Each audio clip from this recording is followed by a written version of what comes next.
Yeah, what's up, world? Welcome to another edition of I Mix What I Like right here, Black Power Media. Again, I'm Jared Ball, joined by my main man, Geechee. Y'all, we expect Brother Diallo to be here directly. Quick start, quick go. What's up, sir? How you doing this morning? Cooler, man. How you doing? I'm as good as to be expected. Shout out to you and all the remixers who are I know piling in, and to those who will see this here later. Shout out to you as well. What Do all what what Diallo at, man? He got clipped up by Talib and them.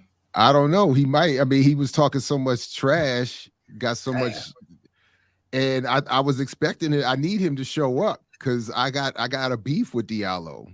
Uh-oh. I got an issue with Diallo, causing all these problems in these social media streets. So we got to work that out as this partnership continues on. What's up, everybody? Good to see you out there. Welcome, welcome, welcome, welcome. Make sure all of this is in your socials. Make sure you're sharing the link to the live and inviting your crew to join you. Don't be stingy. And Geechee, do me a favor. Ask Diallo where he at, man, because he started all this drama, and now he's Yeah. not going. And now he's going to show up late like a diva. I just text him, man. He said he coming. He booting up his computer. See.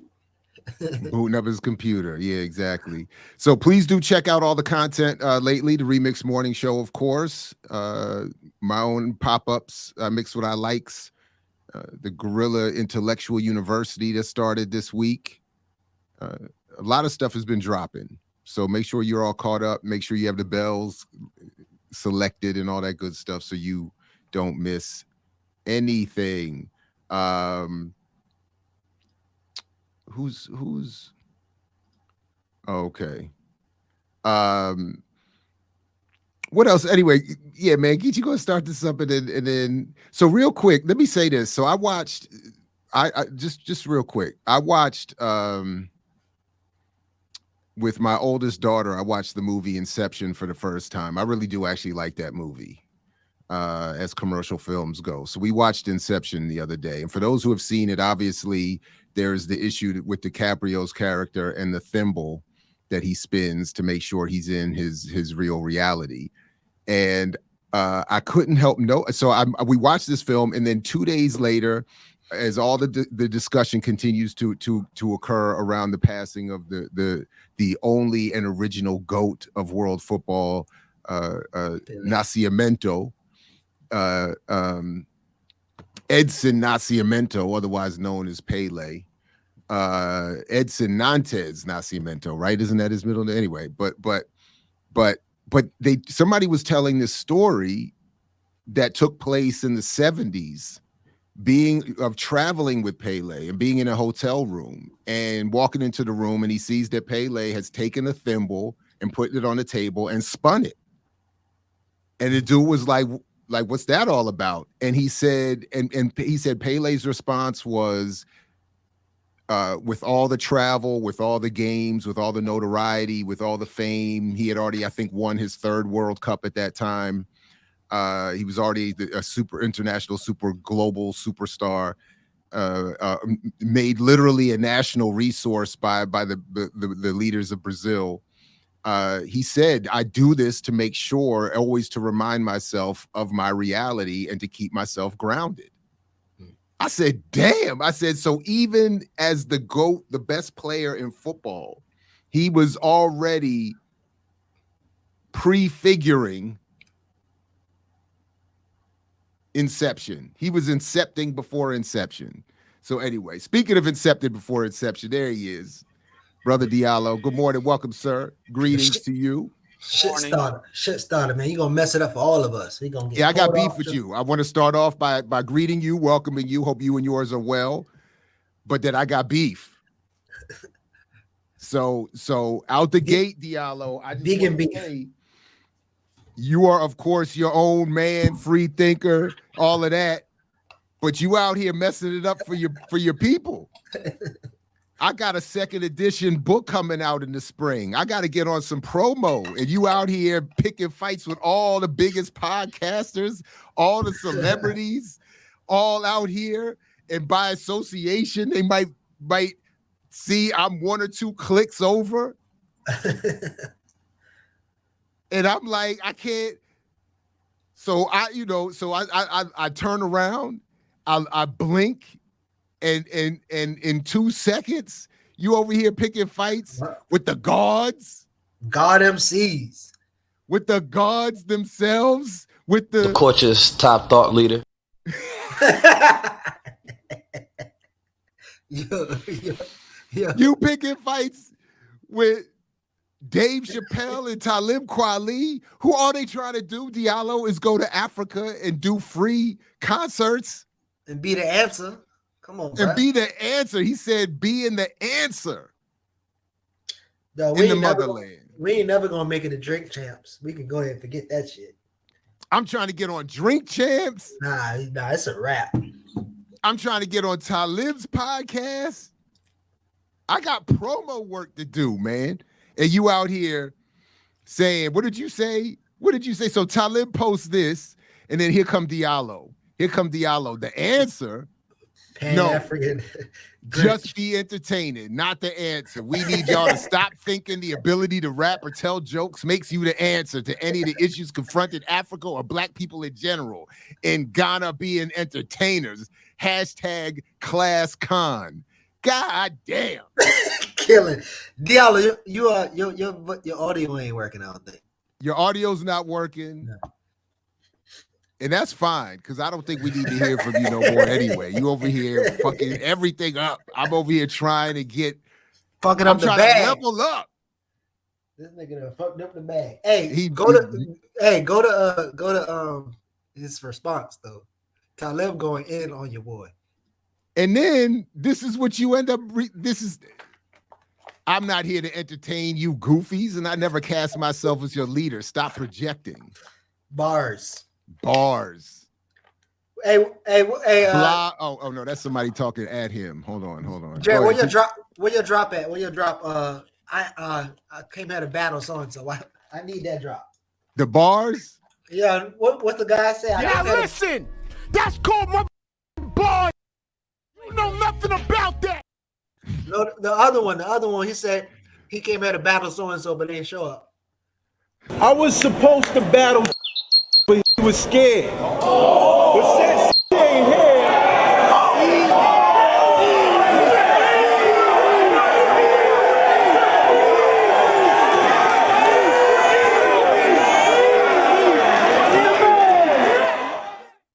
although Diallo left, although math might have to math, unfortunately for me, I'm gonna have to watch it. I saw the first clip drop from EYL's return to his EYL just did a thing on their platform. Oh, Math Hopper? Yeah. I haven't gotten to it yet, but I saw it show up in my feed. I was like, oh Lord, have mercy. They're gonna be on Trevor Noah next because they're making their rounds. They're making their rounds. They're gonna be on Comedy Central next. The coach's top thought leader. Yo, hey, this dude is crazy, man. 19 Savage. I call him 19 Savage and 21 Keys. But 19 Savage, he got some problems. Well, Diallo got the problems now because he messed with the wrong one.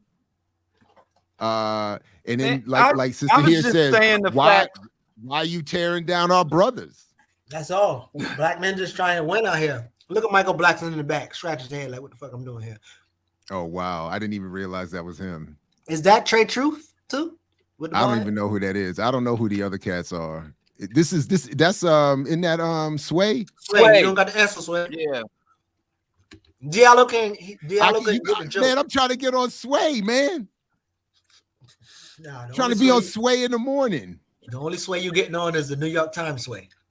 That's messed up, man. I can't promote my book. Man. I hope you did, man. I wasn't thinking. I can go apologize. You over here calling Kanye. You calling this boy Kanye? Oh, that ain't Trey Truth. By the way, folks, just real quick, Dr. Clara Matai is coming on with us at 9:00 to talk about her work on austerity. So there might be an elevation to this show later on. Maybe. I don't know. Diallo. Yes. Dave Chappelle look kind of stocky. I don't know if you want. He looked like he been wait. I know how he get buff like that. He used look to like he be been working out. lanky and skinny like me. I don't know He how said- he got buff like that. He said he was only skinny from not eating due to stress, and then he started eating more and working out. I work out. Yeah, look now. I work out. Don't be in the boys chat if you can't fight now. They ain't gonna put their hands on nobody. I just can't believe he's like in Ghana being the answer. And then he called me a culture vulture and a groupie. Groupie? Yeah. That's messed up. Dude? And you got people spitting French Portuguese, not French Portuguese, French Creole. And you know, Diallo, real quick, man, is there any way possible you would happen to have some headphones? It's just that the echo, we do get some feedback, unfortunately. Oh, hold on. Yeah, I got headphones. I would appreciate it. Okay, I'd appreciate it. Man, Hey, he had a lot to say, man. He was in his feelings, yo. I just left it alone. I walked away from it. Who's Almighty Jab? Who's the white supremacist Almighty Jab? Who is that? Never heard. Oh my gosh. Wow. He said that's your person, that's your people, and it's 16 posts. I don't know that person. What? That's what he tagged him there. He said when white supremacists like that are on your team. Isn't that what he said? To be honest, I kind of left the conversation. Yeah, this guy here, he's really just a fanboy. Chappelle, he's helping himself stay relevant. Oh, maybe he's agreeing with you, and that dude is, and then Talib is saying that's a white supremacist on your team. I don't know that guy. I don't know Talib. I just don't like him being the answer in Africa. Like, you notice something, right? I mean, it is. I will agree. It is a pretty pretentious. I mean, it's pretentious saying that we hear. Where is the thing saying? Where's the caption? So remember now, in the chats, he's saying that they're making a pun to Kanye's "We Don't Have the Answers," and these are all. Right, with Sway, of course. I didn't even get it. Okay, that's funny. These are all the people who used to rock with Kanye and now they don't rock with him no more. Thank you. Oh, that makes sense. So that's funny. That's funny then.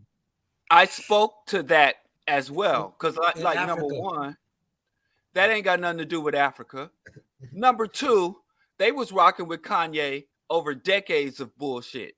Kanye was putting Confederate flags and disrespecting our community long before. They didn't cut Kanye off until he got in trouble. They didn't cut off Kanye until he got in trouble with the Jews. Oh, now you just said the magic words. Come on, man. They were rocking with Kanye through all of his disrespect of the black community and our ancestors. They didn't cut him off. You could say it differently, right? Theoretically, right? That they were rocking with him until he went into his anti-Semitism. You're not making room for that. I don't think black people could be anti-Semitic. I don't think black people. But from their perspective, I don't think black people can be Islamophobic. But the stuff they say we is. But yeah, until he went Nazi. I don't know. And they still rocking with the white boys that Kanye rock with. But in all seriousness, though, theoretically, or philosophically, I can understand rocking with someone until they go too far. Then you don't rock with them anymore. And then he has himself turned on all of them too. He said that they are all sellouts and coons and traitors and are bought off and this, that, and the third. So that part. So all I'm saying is I think that part is funny. I think it's funny, but it's funny. And he could have said, "Oh, nah, I'm not saying I'm the answer in Africa. I'm not the answer." He wasn't saying he was the answer for Africa and Africans. He was saying he's in Africa being the answer. But here's the thing. When you said rocking with somebody until they go too far, this was putting Confederate flags and selling Confederate flags and taking, hostile positions and insensitive positions to our history, our stances, our struggles is not too far. And so when you say rocking with somebody until they go too far, these dudes, they can say, he can get on there and say all type of reckless stuff and post anti-black symbols on his clothing. So when Kanye was putting Confederate flags on $100 hoodies, that wasn't too far for these revolutionary black men. But then putting swastikas on Twitter, all of a sudden they're like, no. So they're in the same camp as Kanye. You can punch down, you can target vulnerable people, you can disrespect your own race, but don't disrespect people who had the power and signed the checks. So and then on top of that, Talib talking about he's a revolutionary Pan-Africanist. So no, I don't think they should be patting themselves on their back because they stopped rocking with Kanye in 2022. When Kanye been on bullshit since the 90s. I would just like to say to the booking agents of those respective podcasts that I am still available and would like to promote my book. The views of Diallo are not representative of blah, blah, blah. I got a book to promote. I don't know why this fool was talking so much trash about these good, upstanding, revolutionary black men. I don't know. Shout out to Busta Rhymes in the comments too. Look at Busta. Busta Rhymes in the comments. Is that Busta Bust? If that was really Busta Rhymes, you know what I'm saying? I would really feel like we got somewhere. He is in my top whatever, straight up. I mean, he got the blue check. I mean, I don't know. We got a blue check in the chat. No, not our chat. Not our chat. I'm talking about. Oh, not our chat. Oh, in the picture. Oh, no, that is the real Busta Rhymes. Yeah, I'm absolutely king, right? Isn't that the crown? Yeah, man. These dudes talking about that. Look, hey, Diamond D in Ghana being the answer, and this goes deeper than that because everybody's going to Africa now. Meek Mill was in Africa. Kanye. What's that? Not Kanye. Jay-Z and Beyonce made the year of return. And remember, just before they were all going to Africa, just in the early 2020s, remember those same individuals were all posting pictures from Dubai. Remember? They were all going to the United Arab Emirates, E40, all these celebrities to just pick a chic and hip destination spot where everybody turns up. And so they go to Africa, and Meek Mill just said he's about to go to Nigeria, and they were all going to South Africa, Oprah opening stuff. This stuff never pans out good. Black celebrities have been going to Africa since the Rumble in the Jungle or Louis Armstrong's tour of the Congo. Black celebrities have been going to Africa and making a big thing of black people, and they have always, to the person, kind of been Trojan horses for U.S. imperialism and Western incursions, deeper in Western incursions into the African continent. And it's even deeper than that. So when prominent Negroes show up, I think about when they use Louis Armstrong to infiltrate and the Congo and to provide distraction for the assassination of Lumumba. The whole Rumble in the Jungle with Mobutu, and had every prominent Negro when Ali versus Foreman. Ali versus Foreman. Louis Armstrong. There, and all these businessmen were part of their entourage making deals to extract Africa's resources. So I get nervous. Y'all have to forgive me. I got trauma. Has anybody done the work to support what my godfather told me, with Mr. Tom Porter told me some years ago, that he noted the parallel between Don King and those Muhammad Ali, the Rumble in the Jungle, the one in the Philippines with Joe Frazier, that they match up with U.S. imperial overthrow operations. So so to just add that, I don't know, has anybody done the work on that to confirm that? And real quick, I also always point out in 2015, while Secretary of State Hillary Clinton flat out admitted proudly that they intend to use the distribution of rappers around the world as part of a pro-U.S. She didn't use the word imperialist, but remember when Jay-Z and Beyonce went to Cuba just before they reinstituted the sanctions against Cuba, and they were talking about opening up against Cuba. Black celebrities from the United States, going back over a century, going back, Louis Armstrong is probably one of the most prominent cases of this. Black celebrities have always been chosen horses for U.S. imperialism. But that's always been Talib used to do Black August events with Malcolm X grassroots movement. So real quick, maybe they are being the answer, and we should talk about it on their podcast when they invite me on. If you look at the exchange, 1 second. If you look at the exchange where he's talking about, oh, this was just a joke, dating back to that Kanye Sway confrontation, he did go on to say, yes, we are influencing and we are making changes and bringing changes. And so he was talking about they are the answer. And then he tried to backtrack and say, oh, this was just a joke when I called it out. But then he didn't turn around and say, we are Black men who came from nothing, who had nothing and became wildly successful. So they are over there selling the American dream to Africans. If you work hard, you got a wicked jump shot, you got some sick rhymes, you can tell some jokes, you can buy charter jets across the continent and be the answer. So he was one moment in one line he's talking about, oh, I'm just kidding, and then in the next line he's like, yeah, we are here being influencers, we are here having an impact, a positive impact. And Talib said he's a revolutionary Pan-Africanist, so he's bringing it there to speak to the struggles and issues of African people. And and Dave Chappelle just jumped off of Elon Musk's lap. He just got out. He just, been kicking it with Joe Rogan and J.K. Rowling and all these other reactionary white folks. And so because he told me when I said, Dave Chappelle said, Malcolm X and Martin Luther King died penniless, and he don't want nothing to do with that. That clip, Geechee. Oh my God. So I'm with you. I'm definitely with you on the Elon Musk and the JK and all, and this new group of friends that they like to run with. But Geechee, when you shared that piece, man, go ahead, man. Yeah, no, I'm still feeling some type of way about. And where's the link on that? Send me the link to that when you get a chance. But go ahead and make your point though. Yeah, my bad. I posted on my Insta. But Joe Rogan being Dino from H-Town's he's his daughter.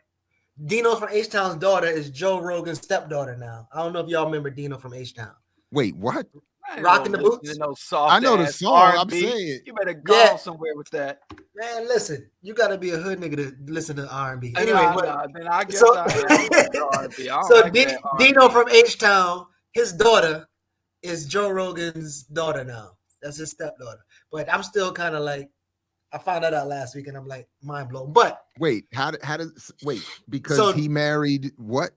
Dino had a baby with a white lady before he died, and that white lady is married to Joe Rogan now. So Dino's daughter is Joe Rogan's stepdaughter, adopted stepdaughter, or whatever the case may be.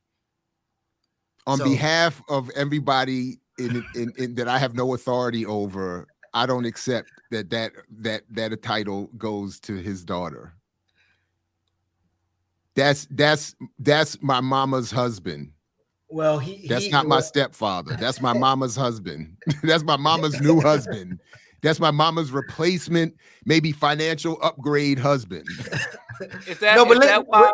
Is that because he has a black daughter? Is that why Joe Rogan feel he can just say the nigger and nigger? And I mean, that's what he said. That was his racial black slurs because he has a quote unquote black daughter. Is that how it works? Is it that why any white person would engage in a relationship with a black person to get that pass? Don't try that with me. But that's not my point. If ever gets me a white woman, she better not ever think that I'm gonna pass for her. If I gets me a white woman, I'm gonna let her know from day one. I am not a certification or ticket for you to use the N word. And look, anyway, funny. I keeps it real. No, who's the comedian that? My bad. Go ahead. No, I want to make this so. I don't know how y'all deal with y'all white women, but that's how I intend to deal with my white women. I don't know about the pink toes. Listen, when you having a conversation with Talib, right? There's this point where Talib thrust to say, oh, you ain't here for dialogue, and if you was open for dialogue. And I'm asking this because I think the three of us have different approaches. Diallo is way, way rougher than me. I think I'm really like engageable. Then I'm the softy of the No, group. no, but Jared, you do have a way to not really lose your temper or lose your cool. So you come way cooler and approachable. I think I'm kind of halfway. Diallo just over there. But all of us still get the same results because people still feel some type of way when you even do challenge. So is there a way? I still haven't been on the podcast. That's what I'm saying. You're not getting invites. Shit, we ain't getting invites. You ain't getting invites. But do people think it's a way to approach these people to actually provoke dialogue? Because you've had dialogue with Killer Mike internally. I had with Charlemagne. I don't know if Diallo been talking to what's your homeboy named Rap Snacks? Wise Intelligent? Wise. But none of those seem like they go anywhere because there's this response. So I don't think this idea of approaching them correctly I don't even think that's possible. Like, I don't think there's a way to approach them where they not feel some type of way. No, here's the problem. Let me tell you what your problem is. Because Umar talked more reckless than all three of us put together. Real talk. Umar talks more reckless than all three of us put together. So they bring Umar on as a caricature of Pan-Africanism. Your problem is if you can articulate the issues and not be made into a caricature or a soundboard for their petty little insults, but you can truly challenge and confront them in the status quo, that's what stops you from getting the invite. That's the issue. It's not the fact that I talk too reckless or Dr. Ball is too far to the left. It's the fact that we are not caricatures of for these, and we can articulate the positions, we can articulate the plight of our people, and we can articulate some solutions. And that's why they don't want that across their board. They rather have Kanye on there,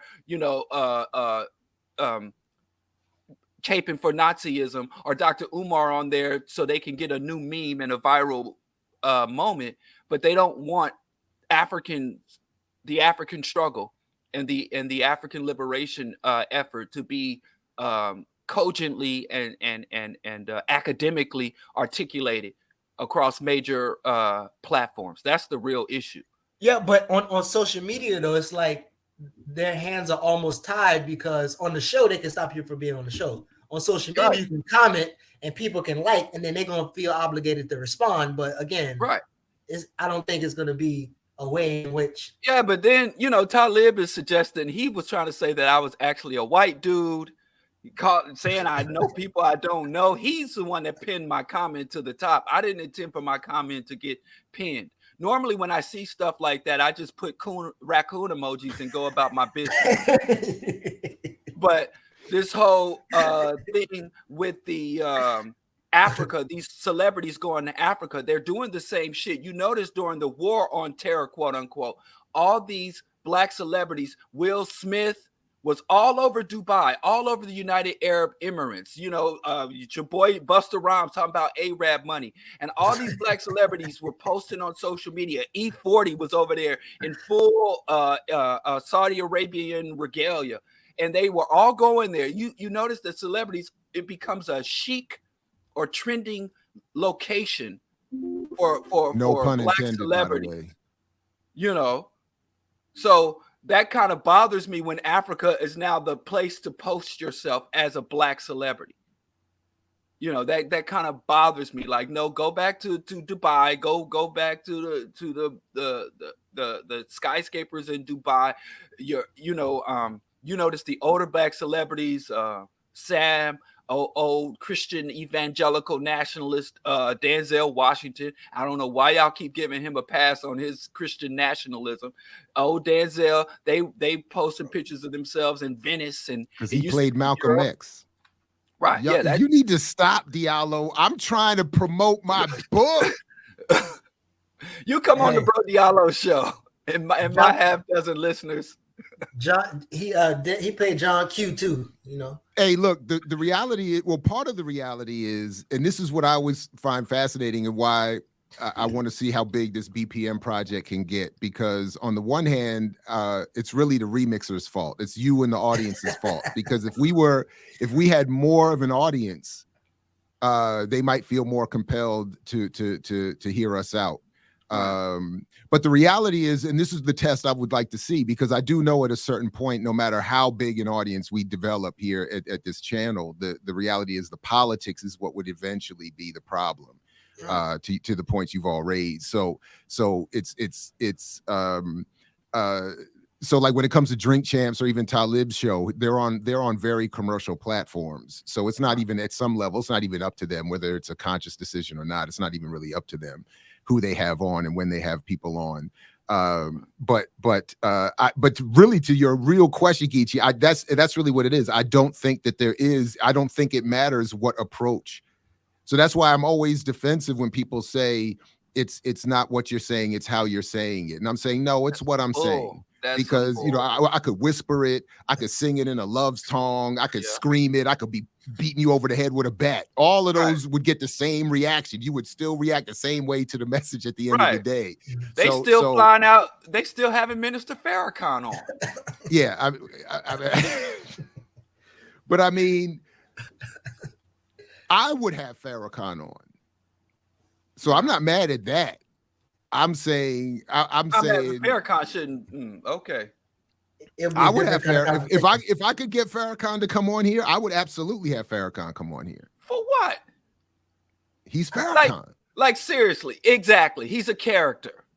He's a character. Well, that's you saying that. I'm saying he is an important figure in the history of Black people. How so? I mean, well, honestly, like literally this morning I wake up for a text and one of my homies was like, yo, me and some old heads was just talking about Farrakhan, and I said I really want to meet that man, and they said, nah, he's weak, he's nothing.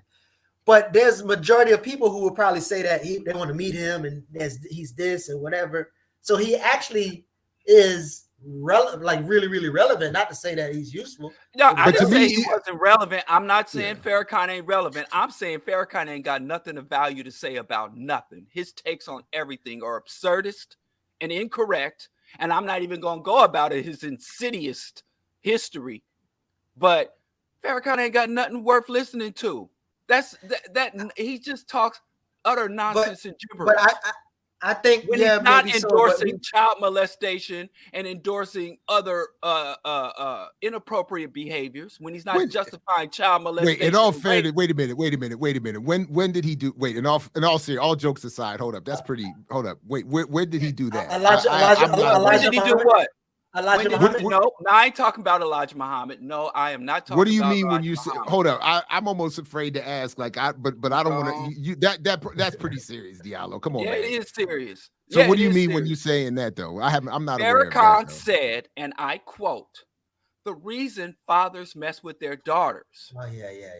Didn't I play it for you, Geechee? Didn't I post the video? Yeah, I'm not changing a word in this man's mouth. He said the reason that fathers molest their daughters is because the daughters still hold their fathers in great reverence, and the daughters still got tight little bodies, and the mothers let themselves go physically. The mothers start to disrespect, and the men look at their daughters because their daughters look like the woman that they married 20, 30 years ago. And so if women don't want their daughters to be molested, they have to still keep their bodies tight, and they have to hold their husbands in great reverence and joy, and look up to their husbands the way the daughters look up to the husbands. So I asked for a receipt. Then you want to talk about a pretty heavy receipt. I got the video. That's disgusting. Yeah. Then I posted the video because when I said Farrakhan said it, I posted the video. People watched the video. He said that verbatim, and people were like, "That's not what he meant." No, it's the same thing with the when he talked about Mike Tyson. Mike Tyson and said, "Yeah, you come in." Yeah, that one I saw in the documentary. They played that. That sounds almost sensible compared to what he said about the reason fathers mess with their daughters. And then I don't know why everybody's clutching pearls, because he is a Muslim. And do we have to look at the doctrine of Muslim in relationship to women and the position and role of women? Everybody loves Islam until some Islamic shit happens. You know, and I don't understand. So yeah, any dude, I don't understand how this cult leader has had such longevity in our community. He ain't said nothing worth listening to, if ever, in the last 30 years. Yeah, and he gets up and spews that same old nonsense. Yeah. When he's not talking horrendous. No. Nonsense. The standard positions with which I disagree that he shares is one thing. That I admit I never heard anything like that. I didn't see that clip. I'll send you the video clip. Send me the link, but I'm not saying that I mean I'm doubting you. I'm saying I just did not. That's pretty distirbing. I didn't know that. I think it's ironic though. Like, so I think people are still living off. Even my atheist self, I was thinking the same thing, and I gotta agree with Ricky on this one. And there are some super chats I'm gonna get to. I didn't miss them. I just was trying to be polite. Like I wouldn't put Farrakhan on Islam, even if I have a generally low opinion of all religions. I'm not gonna do that. Gaddafi gave him a sanction. The Saudis gave him a sanction. The Nation of Islam is Islam. And he did start to move the NRI, the very thing he was hating on. The very thing he was hating on, what's that? I can't remember. Wallace.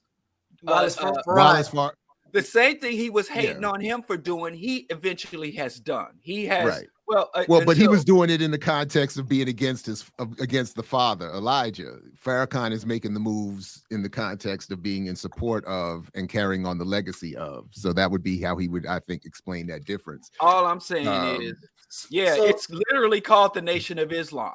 Yeah, but that doesn't mean, come on now, but that doesn't mean that the general practice or beliefs or it doesn't even mean that the religion itself sanctions the representation of it by all of these people. So I don't, which can mean black nationalism version of Islam. It's still Islam. Or not even that. But all right, come on now, Diallo. Come on, man. Listen. Come on, man. Because there are people. For instance, you were just critical of Umar Johnson, who calls himself the Prince of Pan-Africanism. Yes. I, as a Pan-Africanist, should not be condemned or blamed because of his representation of Pan-Africanism. What am I condemning? Oh, condemning Islam? You're saying Islam is Farrakhan. That's what I don't need Farrakhan to condemn Islam. You pick any Muslim, any sect of Islam that you deem legitimate, and I can use their atrocities to condemn Islam. All right, but you've slightly slid the goalpost here again. You've done that little Diallo slide. I said everybody loves Islam until some Islamic shit happens. Okay. Everybody loves Christianity until some Christian shit happens. People take all the flowery points of the doctrine, all the flowery, oh, brother, Islam is peace. They take all the flowery shit from the religions and then be like, oh, yes, this is me. And then when the real people who keeps it a buck, who really the fundamentalists, the evangelicals, the true believers come out and adhere to the absurd prehistoric doctrines of these ancient male chauvinist murder cults. And then the good, so-called good ones are that's not real. Until Allah, Yahweh, Jesus Christ come from the clouds and say, oh, this is my shit right here. Until that happens, I'm going to say all of y'all is what y'all claim to be. But Pan-Africanism was made by man and overseen by man, not a divine supernatural power. So it is something we can debate. It is something that we can manipulate, change, expand, contract, and do it because it is a human invention, Pan-Africanism. Islam came from God. Christianity came from God. Judaism came from God. Hinduism came from the God. So when you're claiming your belief system is of a higher power and a higher source, then I think it should be held to a higher standard. But that's me. All right. So again, aside from the two-step you just did, we don't have to agree on that. That's fine. That's cool.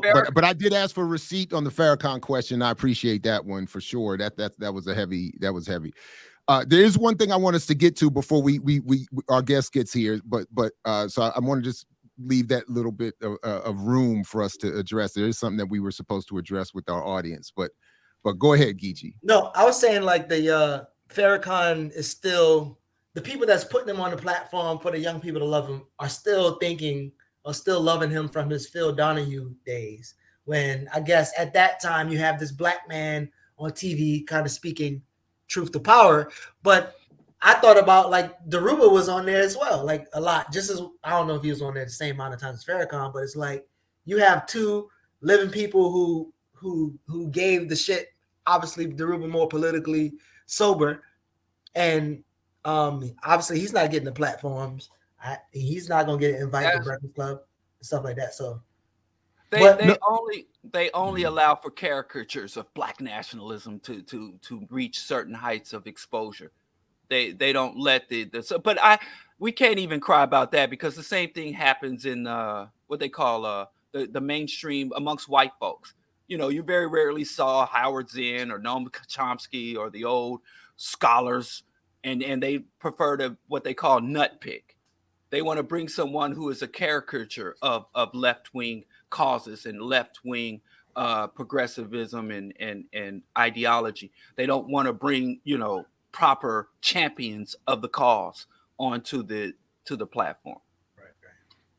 Yeah, I mean, I also think that when generally those who are not politically inclined or involved in activist struggle or who are just generally not involved with these kinds of spaces, they reach for a brand when asked a question about some sort of radicalism or politics. So Farrakhan does represent a brand. So it's just like a lot of people may not know the inner workings of a Nike shoe or a Toyota car, but they know the brand. So they're like, okay, most people, I think, even in the black community who positively reference Farrakhan are not doing so because they are intimately aware of his work or his argument or his history. Same thing when they talk about popular academics. Mm-hmm. They haven't read Dyson's work. They haven't read Cornel West's work. They're just referencing the brand. So I get that. And that's usually how it carries when you see these people engage these commercial media spaces. But there's not a substantive exchange. Even with the brand. PR hit. Mm-hmm. But even with the brand, notice when Cornell started going hard in the paint against Obama, mm-hmm. his invitations dried up right quick. Mm-hmm. Mm-hmm. He still has the name, he still has the brand, he still has the struggle afro and the gap in his teeth. Very recognizable. But remember, he really started calling Obama an imperialist, calling out Obama's war crime for some reason. Somebody put a battery in his back and he started going hard in the paint on Obama. That was Jericho. He couldn't even secure a spot on Democracy Now! After that. When he was everywhere, he was the resident black scholar, the proper Negro scholar. And I used to even call the dude Coon L. West. I always try to work Coon into people's name when I don't like them. And I had to go back to calling him Cornel West because the dude, he was up there with like the late Ford, he was really just calling out Obama's atrocities, calling out Obama's policy platform and failures, calling out Obama's neoliberalism, and he's gone. So even if you got a brand, if you don't carry the line and you don't play your role, you don't stay in your lane, pull that rug. They pulled the rug out from under him. Yeah, no question. All right, let's take a quick break and then come back, and then we gotta bring something to our audience.